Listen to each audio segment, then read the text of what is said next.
네, 우리 하나님 말씀은 여호수아서 우리 6장 1절부터 우리 5절까지 말씀 먼저 보겠습니다.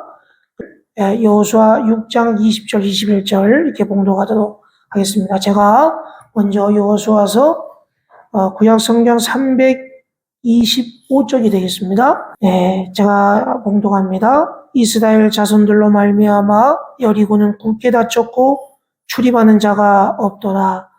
여호와께서 여호수아에게 이르시되 보라, 내가 여리고와 그 왕과 용사들을 내 손에 넘겨 주었으니 너희 모든 군사는 그 성을 둘러 성주위를 매일 한 번씩 돌되 엿새 동안을 그리하라.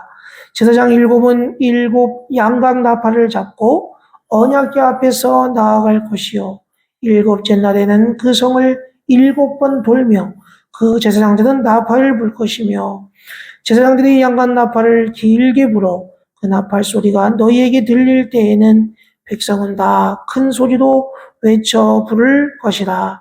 그리하면 그 성벽이 무너져 내리니 백성은 각기 앞으로 올라갈지니라 하시매. 아멘. 그리고 우리 20절, 21절 제가 봉독합니다. 이에 백성은 외치고 제사장들은 나팔을 불매 백성이 나팔 소리를 들을 때에 크게 소리질러 외치니 성벽이 무너져 내린지라. 백성이 각기 앞으로 나아가 그 성에 들어가서 그 성을 점령하고 그 성 안에 있는 모든 것을 온전히 바치되 남녀노소와 소와 양과 나귀를 칼날로 멸하니라. 아멘. 지금 우리 성가대의 찬양이 있겠습니다. 아멘. 하나님께 영광 박수 올리겠습니다. 자, 오늘 이제 우리가 요단강을 드디어 이스라엘 백성들이 건넜죠. 건너고 나서 여러분들 뭘 했습니까? 할례를 행했죠? 기억하시죠? 요단강을 건넌 다음에 할례를 행하고 그리고 안식일을 지켰습니다. 그래서 약 한 10일 동안 스스로를 정결케 했어요. 자, 그리고 난 다음에 하나님 앞에 완전한 지휘권을 맡겼죠. 여호수아가. 그리고 모든 준비를 끝냈습니다. 이제 첫 번째 관문인 여리고성을 향해서 행군합니다. 자, 예루살렘에서 한 동북쪽으로 한 32km 떨어진 지점에 위치한 여리고성은 약 한 32km 제곱미터를 가지고 있는 넓이에요. 그래서 한 중간 규모의 성읍인데요. 이 여리고성은 상당히 견고한 성입니다. 제가 이제 그 성지순례에 갔을 때 여리고성을 한번 가봤거든요. 지금은 여리고성에 그 흔적이 없어요. 근데 여리고성이 되게 더운 곳이고, 그리고 아주 그 가파른 지형으로 돼 있어서 성 밖으로 큰 바위와 장애물들이 놓여 있는 아주 천연의 요새인 그런 성이었습니다. 그리고 이 여리고성의 특징은 뭐냐면 성벽이 이중벽이에요. 그래서 바깥벽과 안쪽 벽이 돼 있는데 그 두께가 오늘날의 한 4차선 도로와 맞먹을 정도로 두꺼운 성벽이었습니다. 지금도 가보면 그렇게 돼 있어요.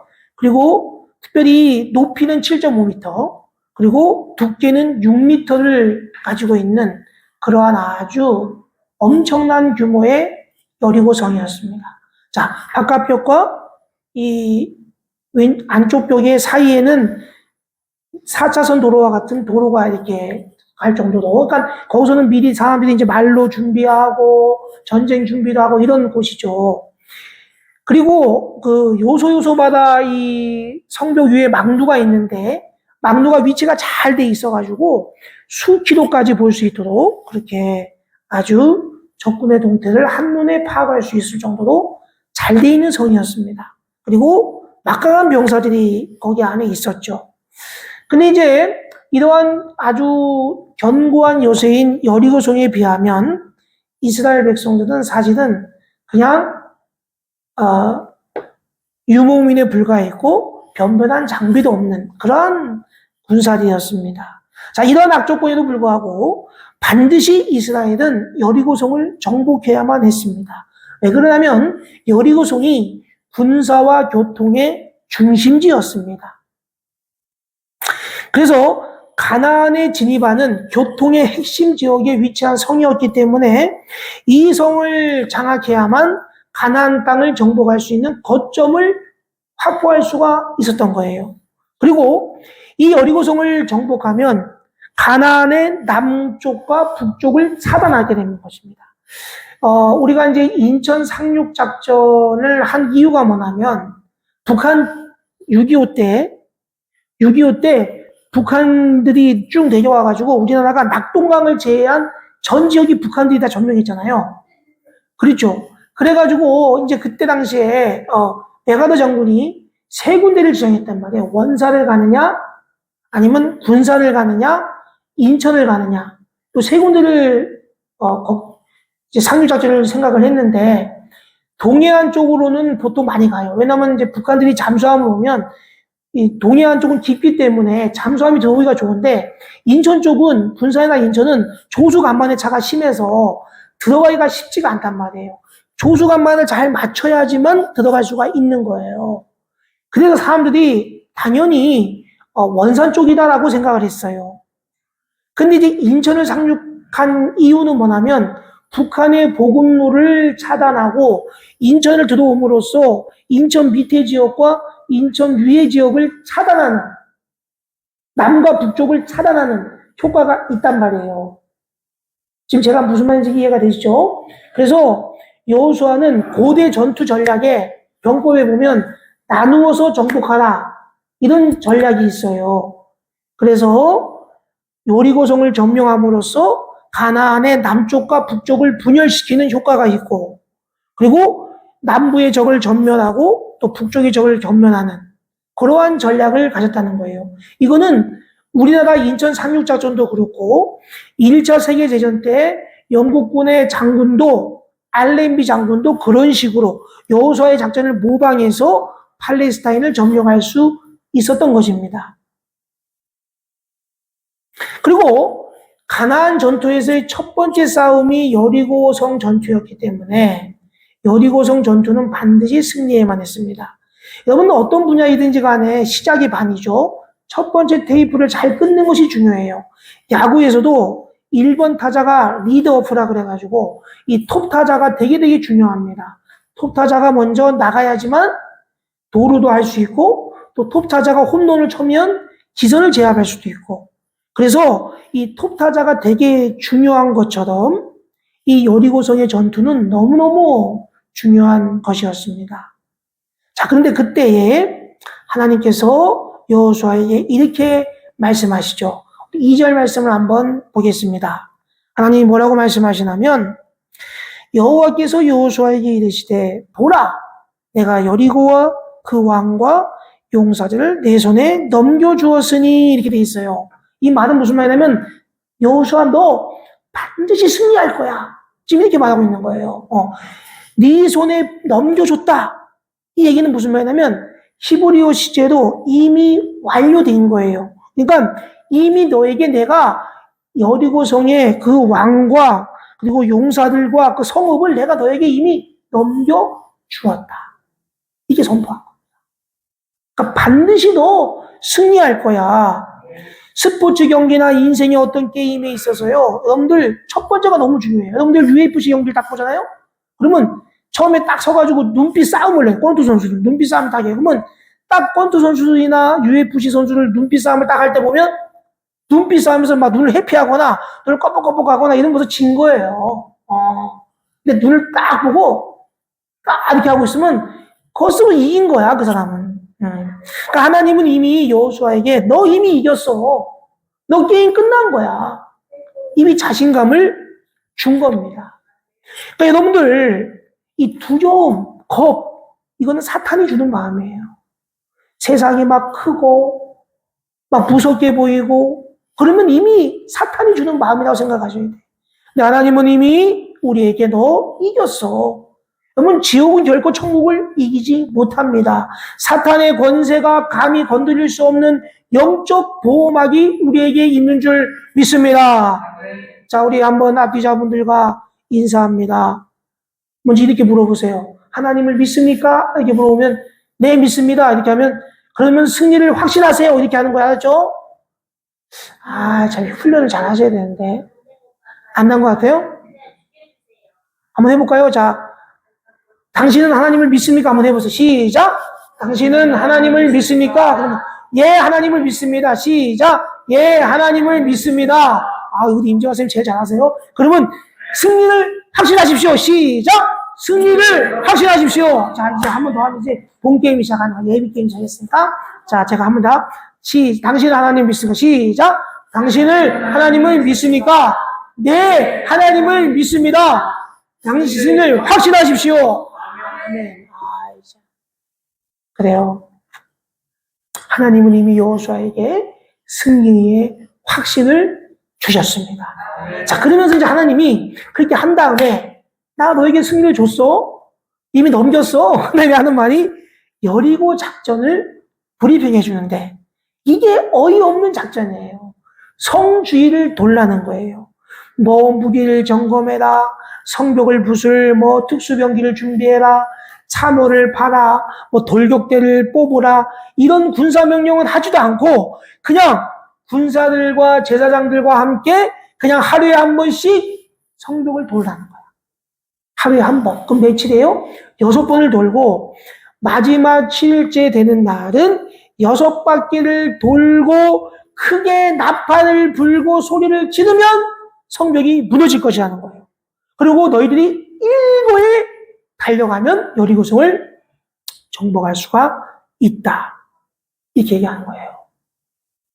자, 여리고성을 한 바퀴 도는데 시간이 얼마쯤 걸리냐면요. 한 1시간? 저희도 한번 돌아봤거든요, 그때.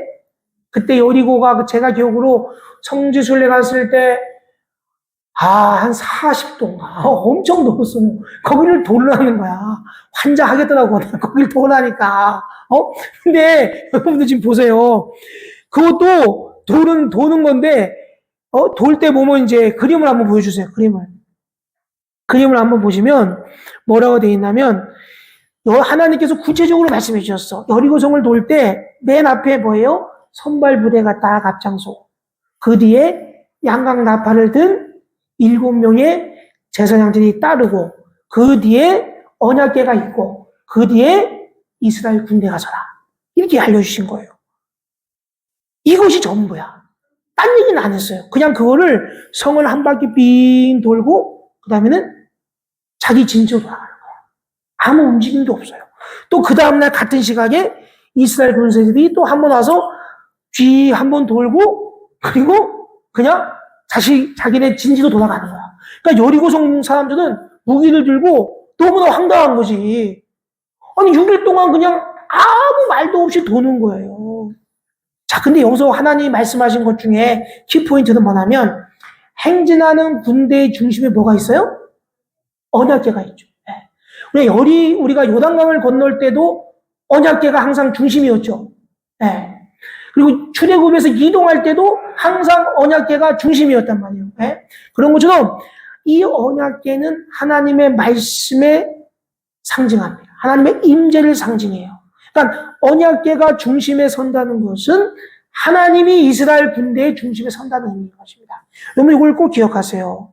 이 얘기는 무슨 말이냐면 여리고성을 돌 때 하나님을 최고의 지휘관으로 모시고 돌았다는 거예요. 우리가 우리의 삶 가운데에서 하나님을 모셨는가 안 모셨는가 너무너무 중요해요. 우리는 하나님을 내 삶의 구석에 밀쳐준 사람들이 너무너무 많습니다. 삶의 문제들 앞에서 중요한 결정을 할 때 우리는 전문가를 찾아가 상의하거나 자신의 경험과 상식을 신뢰합니다. 그들은 좀처럼 하나님 앞에서 엎드려 기도하고 묵상하고 하나님의 인도하심을 구하지 않아요. 내가 주일 아침에 교회 와서 그냥 입으로 찬양하고 기도하는 것만으로 나는 하나님을 중심에 모셨다고 할 수가 없는 것입니다. 우리의 일상생활 가운데서 하나님이 최우선순위가 돼야 돼요. 사소한 것에 목숨 걸지 말고 사소한 것을 연연하지 말고 하나님을 내 인생 가운데 최우선순위로 모셔야 됩니다. 이 얘기는 무슨 말이냐면 아침에 일어나서 제일 먼저 하나님께 기도하고 밤에 잘 때에도 기도하고 매일 매순간 말씀을 펼쳐놓고 기도하고 하나님 앞에 리더십을 구해야 돼요.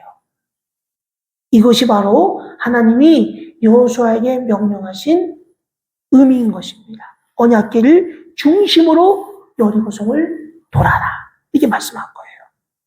자, 그러면 하나님을 이제 중심에 모신 그 여리고성을 돌 때 이스라엘 백성들이 해야 될 일들이 있는데, 그거는 뭐냐면 바로 하나님의 때를 기다리는 것입니다. 하나님의 때를 기다려야 돼요. 여러분들 혈기가 넘치는 그 이스라엘 백성들, 이스라엘 군사들이 고작 1시간 도는 것 얼마나 답답했겠어요. 그냥 도른하는 거예요. 하루에 한 바퀴 돌고, 이튿날 또 한 바퀴 돌고, 3일날 또 한 바퀴 돌고, 너무너무 답답한 거예요. 여러분들 인생에서요, 싸운 것보다 더 힘든 일이요, 참고 기다리는 것일지 몰라요. 어떨 때는 하라 하는 명령보다 하지 말라는 명령이 더 지키기가 어려운 거예요. 당시 상황에서 이스라엘 백성들 사기가 충천합니다. 요단강을 건넜어요. 하나님을 체험했어요. 그러면 차라리 그때 진격하라, 공격하라, 이게 훨씬 더 쉽게 받아들여질지도 모릅니다. 힘이 막 끌어오르면서도 아무 액션을 취하지 않고 그저 언약궤를 따라 성을 묵묵히 도는 것, 엄청난 믿음이 필요합니다. 엄청난 순종이 필요해요. 엄청난 인내가 필요한 것입니다. 때로는 우리의 상식과 맞지 않는다고 하더라도 하나님이 우리에게 잠잠히 기다리라고 하실 때가 있어요. 자, 근데 여러분들, 이스라엘 백성들이 여리고성을 돌 때 여리고 사람들이 어떻게 생각했을까요? 제가 봤을 때는 처음에는 이상했을 거야. 왜냐하면 1절 말씀에 보면 여리고성이 굳게 닫혔고 출입하는 자가 없어요. 왜 그러냐면 그들은 알고 있었어요. 이스라엘 백성들은 반드시 우리를 첫 번째 칠 것이다. 그래서 그들은 출입문을 닫고 출입도 안 하고 가만히 있었던 거예요. 복지부동했어요. 그런데 이스라엘 백성들이 하루에 한 바퀴씩 돌고 들어가는 거야. 난 처음에는 이게 뭐야? 쟤들 이상한 거 아니야? 아니 더운 날 왜 이 땡볕에 이런 고생을 해? 그러다가 한 3일쯤 지나니까 막 비웃었을 거야. 조롱했을 거야. 쟤들 이상한 거 아니야? 근데 여러분들, 우리가 뭘 하다 보면, 주님의 일을 하다 보면 세상의 비웃음과 조롱이 다 뒤따르죠. 우리가 항변할 말이 없어서 인내하는 것이 아닙니다. 하나님의 정의를 믿고 기다리는 거예요. 하나님의 시간을 믿고 기다리는 것입니다.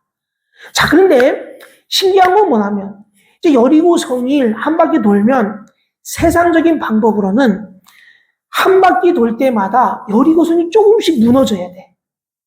한 3, 4일쯤 되면 성벽에서 막 돌 한 개가 몇 개씩 막 빠져나가야 돼, 막. 그리고 좀 돌면 갑자기 지진이 조금씩 흔들려야 돼, 이렇게.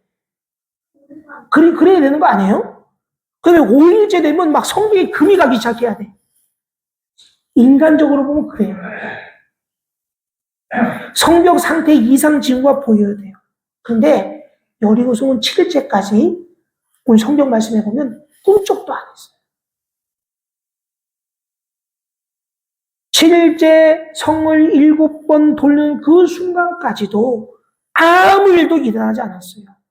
마지막 순간까지 이 눈에 아무 증거 아니 배워도, 이 귀에 아무 소리 아니 들려도 오직 믿음으로 우리는 나아갔던 것입니다. 누구나 처음 얼마 동안은 몰라도 여러분 끝까지 하나님만 믿고 기다리는 것 정말 어려운 일이에요. 우리가 기도할 때마다 마지막 1분을 버티지 못하고 포기했을 때가 얼마나 많습니까? 여러분 13바퀴 중에 단 한 번만 덜 돌았어도 여리고성은 절대로 무너지지 않았을 것입니다. 그런데 믿음은 끝까지 포기하지 않는 거예요. 여기서 여러분 7이라는 숫자를 한번 주목하시기 바랍니다. 7 제사장, 지금 그림 보고 계시죠? 7 나팔, 7째 날, 7바퀴. 여러분 성경에서 7이라는 숫자는요, 완전수이면서 거룩한 숫자예요. 하나님의 사역을 의미합니다. 하나님의 일은요, 하나님의 방법으로, 하나님의 사람을 통해서 하나님의 때에 이루어집니다. 여리고성을 무너뜨리는 것은요, 인간의 창칼이 아니라 바로 여호와 하나님이심을 기억하라는 거예요. 그렇기 때문에 우리가 이해되지 않는다고 해서 불평하거나 원망하거나 불순종하면 안 됩니다. 하나님의 작전이 논리적으로 이해가 되지 않는다고 하더라도 우리는 하나님의 말씀에 순종하고 한 걸음씩 한 걸음씩 포기하지 말고 끝까지 순종해야 돼요.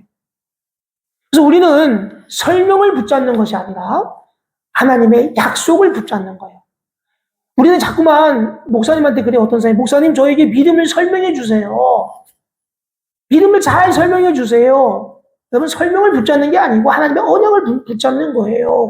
여러분 기억하시기 바랍니다. 하나님의 일은 하나님의 방법으로, 하나님의 사람을 통해, 하나님의 때에 이루어지는 줄 믿습니다. 그러니까 우리는 그저 하나님의 박자에 같이 리듬을 맞춰주고 함께 가면 되는 거예요. 자, 근데 하나님께서 특별히 지시사항을 얘기했는데요. 7일 동안 성벽을 돌면서 침묵하라는 거예요. 제가 여리고성 한번 돌아봤거든요. 진짜 숨이 턱턱 막히고 거기서 물론 아무 소리가 안 나오긴 안 나오는데 하나님께서는 절대로 너 7일 때까지 하나님의 능력이 나타날 때까지 입 다물고 조용히 돌아 이렇게 얘기했던 거예요. 우리가 오늘 읽진 않았는데 10절 말씀 여기 보시면 10절 말씀 한번 특별히 제가 여기 주보에다 써놨고 우리 신우가 좀 쳤는데 한번 10절 말씀 한번 보시면 여호수아가 이렇게 얘기합니다. 여호수아가 백성에게 명령하여 이르되 너희는 외치지 말며 너희 음성을 들리게 하지 말며 너희 입에서 아무 말도 내지 말라. 그리하다가 내가 너희에게 명령하여 외치라 하는 날에 외칠지니라 하고 이렇게 돼 있어요. 여러분 침묵을 지키는데 세 가지 얘기합니다. 외치지도 말라. 너희 음성을 들리게도 하지 말라. 너희 입에서 아무 말도 내지 말라. 세 가지 얘기예요. 여러분 이스라엘 백성들은 불평불만이 특기 민족이에요. 하나님이 아무리 잘해줘도 끊임없이 투덜대. 투덜이 스머프야. 그래가지고 감사를 몰라. 만족을 몰라. 막 리더들, 지도자를 비판하고 욕하고 반항해. 그래가지고 이런 그들에게 가장 힘든 게 뭐예요? 침묵이에요. 여러분 예수원인가? 거기 가면 핸드폰 사용 못하고 침묵하라 그러거든요. 김창옥 씨가 얘기하잖아. 침묵을 배워 이렇게 얘기하잖아. 그래서 어디 수원에 가면 말하지 말라 그래. 침묵을 다 배우는 거야. 물론 이제 우리가 프랑스나 독일 가면 말 못하니까 침묵할 수밖에 없지만 침묵을 배우는 거야. 가만히 있는 거예요. 근데 이 명령을 왜 내렸을까 하나님? 이스라엘 백성들은 아마 불평불만이 주특기여가지고 별의별 말을 다 했을 거야. 야 이게 뭐야? 이 땡볕에 이게 무슨 전략이야? 아니 이런 작전이 무슨 이런 개똥 같은 작전이 다 있어? 이거 지금 저 여리고 애들이 우리 막 비웃고 있잖아. 위에서 막 해봐 내밀고 막 비웃고 있잖아. 아니 이거 우리 화끈하게 한 방 붙어야 되는 거 아니야? 아니 여호수아 겁쟁이 아니야? 왜 이래 지금? 이게 뭐 하는 짓이야? 내가 봤을 때는 계속 그랬을 거야. 불평불만 터져 나왔을 거예요. 특히 이렇게 예민하고 힘든 상황에서 누구나 이런 부정적이고 비판적인 말 내뱉기가 쉽습니다. 중요한 것은 뭐냐면 이 부정적인 말과 생각은 전엽성을 갖고 있어요. 한 번만 누가 이 얘기를 하잖아요. 그럼 본물 터지듯이 비판이 나. 왜? 사람들은 다 그 마음을 갖고 있거든. 누군가 해주길 바라거든. 씹는 맛이 재밌잖아. 먹고 씹고 뜯고 얼마나 재밌어. 근데 누군가가 해주길 바랐는데 누가 해줬어.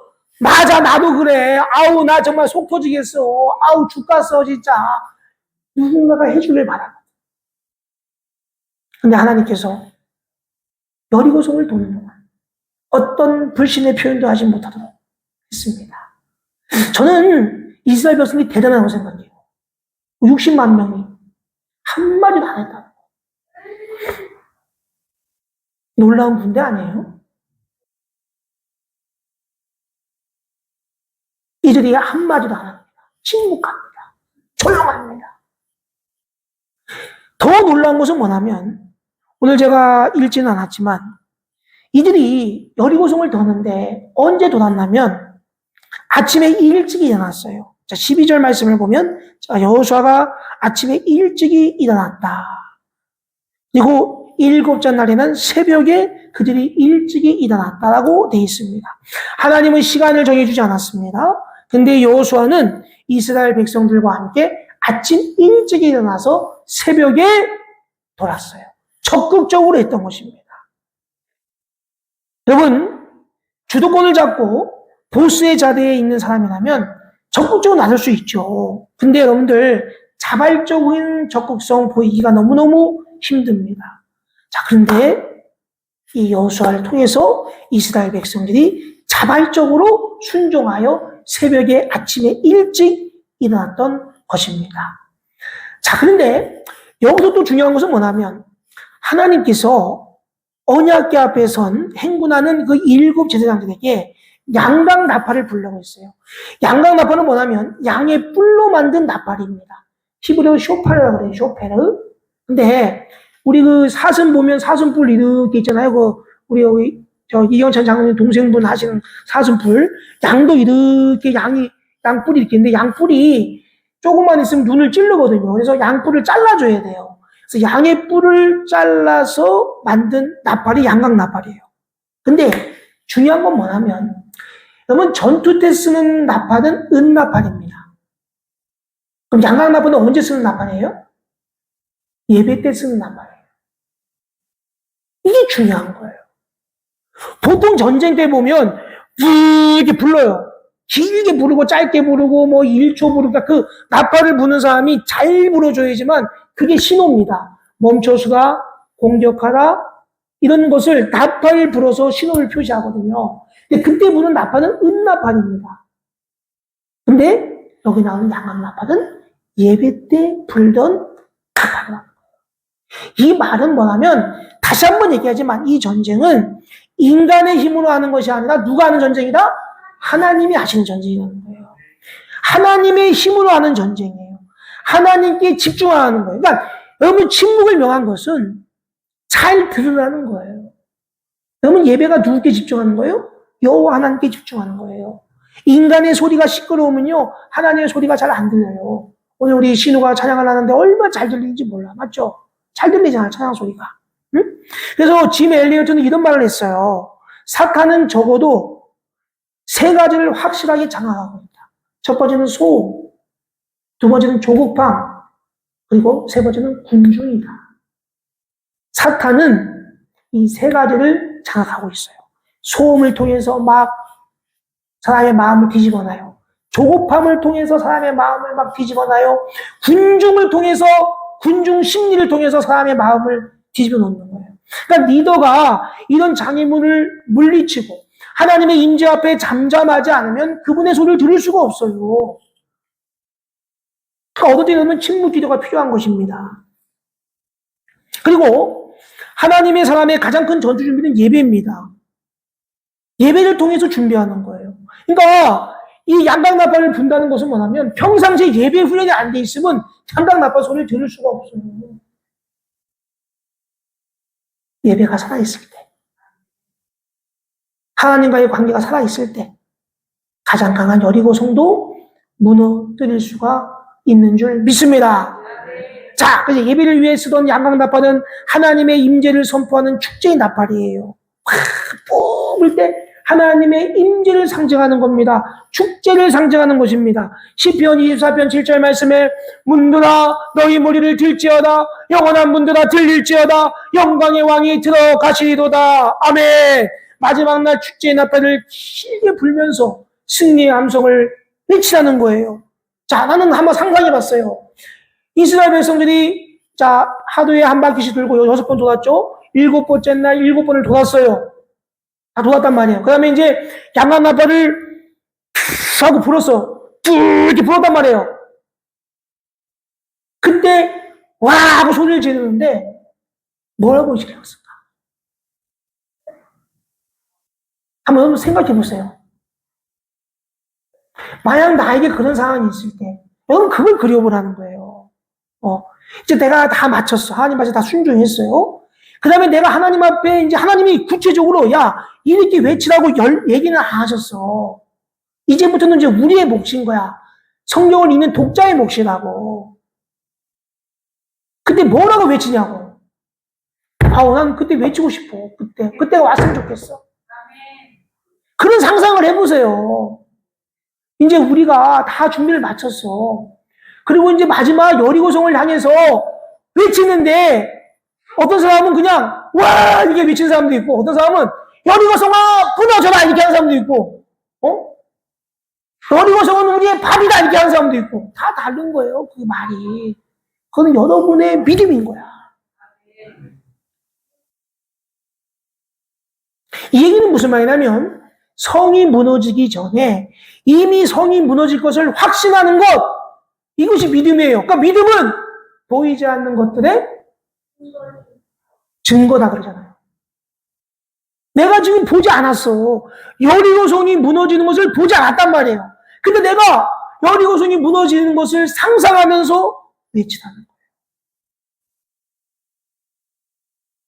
자, 여리고성을 침묵 가운데 돌았어요. 그리고 마지막 7바퀴를 다 돌았어요. 그리고 양강나팔 소리가 뿌하고 울렸습니다. 그리고 이제 승리의 고함을 질렸어요. 여러분도 한번 그런 날이 오기를 주님의 이름으로 축원합니다. 아멘. 승리를 선포하세요. 승리의 믿음의 선포를 하시길 바랍니다. 이게 너무너무 중요해요. 아, 그랬더니 여리고성이 무너졌어요. 모래 성처럼 무너졌어요. 자, 그때 여호수아가 징경명령을 내렸단 말이에요. 60만 대군이 노도와 같이, 질풍 노도와 같이 성 안으로 들어갔던 것입니다.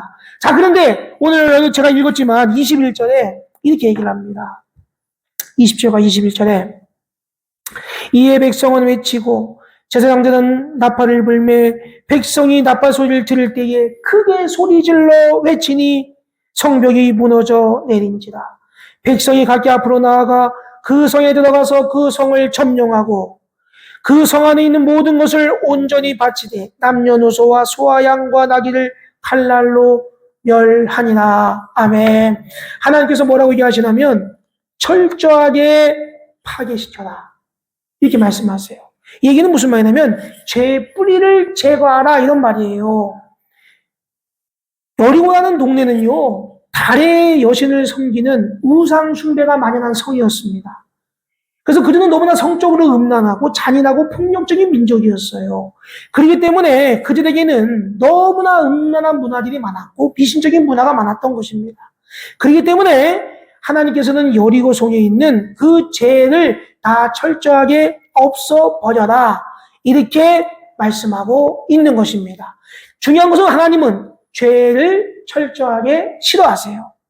자, 이제 하나님께서 여리고성을 철저하게 무너뜨려 버리셨던 것입니다. 이제 말씀을 마칩니다. 이 폴 톰스라는 사람은 이런 말을 했어요. 저는 이 말이 너무너무 저에게 와닿습니다. 여리고 정복에서 주는 중요한 교훈이 하나 있는데 그것은 그 전쟁의 진짜 상대는 여리고 군사들이 아니었다는 사실입니다. 그 싸움은 자신과의 싸움이었습니다. 하나님이 여리고를 파괴시키기 위해서 온 힘을 집중하셨던 것은 아닙니다. 하나님은 말씀만으로도 간단히 여리고를 없애버릴 수가 있었죠. 진짜 여리고 전쟁은 인간의 마음을 상대로 한 것이지 여리고 성벽을 상대로 한 것이 아니었다는 것입니다. 그렇습니다. 여러분들, 하나님은 여리고를 정복하려고 한 것이 아니라 이스라엘 백성의 마음을 정복하려고 한 거예요. 저는 이스라엘 백성들이 그 7일 동안 침묵했다는 것 대단한 거예요. 양강나팔을 불었던 것도 대단한 것입니다. 어느 누구도 불평하지 않았어요. 그리고 그들은 승리의 함성을 외쳤습니다. 이것은 바로 여리고성이 싸움은 자기 자신과의 싸움이었다는 거예요. 내 마음과의 싸움이었던 것입니다. 우리 사랑하는 관용교회 성도 여러분, 지금 성도님들이 무너뜨려야 할 내면의 여리고성이 있습니까? 내 앞에 문제들이 많이 있어요? 그러면 저를 한번 따라해 보시기 바랍니다. 승리를 확신하자.